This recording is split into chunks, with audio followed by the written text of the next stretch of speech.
مرة أخرى تسبب المعلق الجزائري حفيظ دراجي في حالات من الغضب العارم بين الجماهير العربية، التي خير إدارة شبكة بي إن سبورتس القطرية بين طرده ومقاطعة قنواتها، وذلك على خلفية انخراطه في تنفيذ أجندات سياسية تستهدف المملكة العربية السعودية. وارتباطا بما جرى ذكره،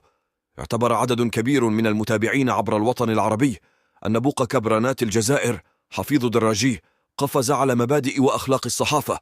بعد أن استباح لنفسه أن ينتقص ويستصغر المشوار الخرافي لأسطورة كرة القدم البرتغالية كريستيانو رونالدو، تزامنا مع المقابلة الحاسمة التي حجز من خلالها منتخب بلاده تأشيرة العبور إلى ربع نهائي يورو ألمانيا 2024 على حساب المنتخب السلوفيني.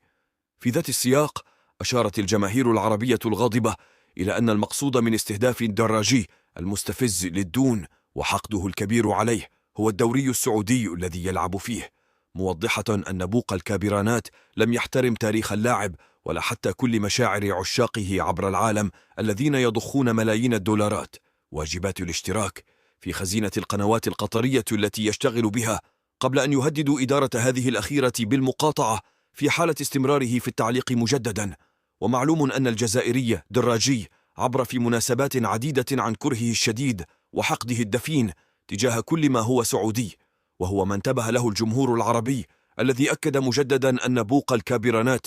يستغله المنصة التي يشتغل بها والتي تحظى بمشاهدات قياسية من أجل تصريف مواقف سياسية مقيتة.